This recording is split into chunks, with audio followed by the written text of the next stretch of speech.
महान दार्शनिक सुकरात की जीवनी। सुकरात विख्यात यूनानी दार्शनिक थे। उनके बारे में कहा जाता है कि वह एक क्रूर व्यक्ति थे और बोलते अधिक थे। सुकरात को सूफियों की भांति मौलिक शिक्षा और आचार द्वारा उदाहरण देना ही पसंद था।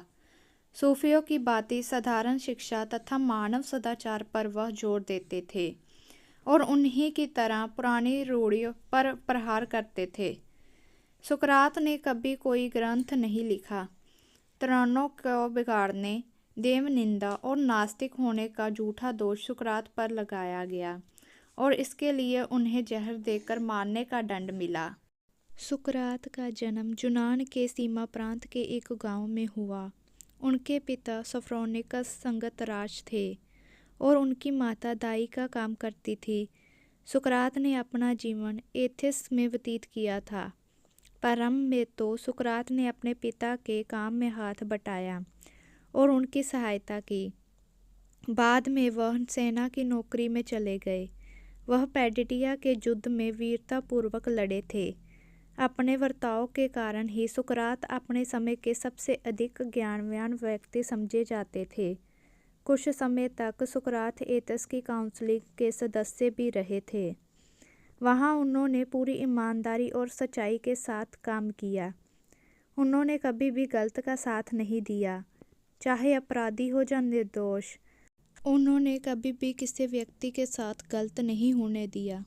सुकरात के 2 विवाह हुए थे। उनकी पहली पत्नी का नाम मायरटन था।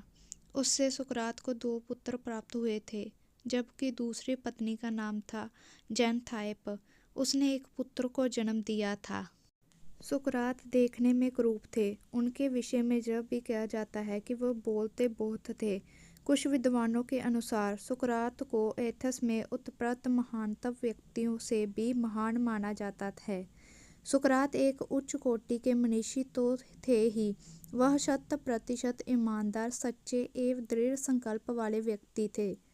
वह धर्म के स्थागनत रूप को न मानकर धर्म के सैद्धांतिक पक्ष को मानने वाले थे। उनकी मान्यताओं ईसाई धर्म की मान्यताओं के निकट थी। सुकरात सुबह ही अपने घर से निकलकर लोगों को उपदेश देने के लिए निकल पड़ते थे।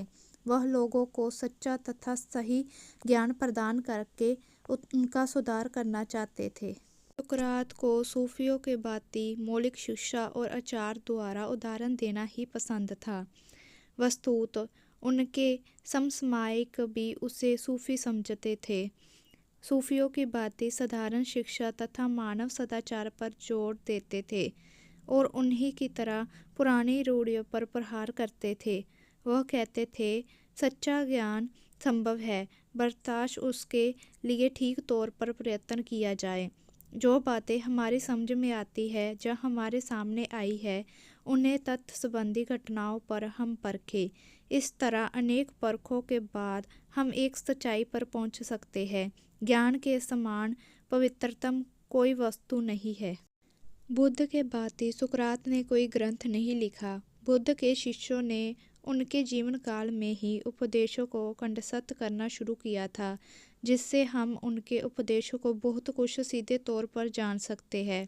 किंतु सुकरात के उपदेशों के बारे में यह सुविधा नहीं है।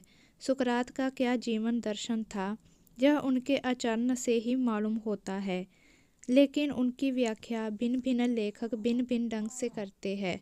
कुछ लेखक सुकरात की प्रसन्न मुखता और माधुर्य जीवन योग भोग को दिखलाकर कहते हैं कि वह भोगी थे।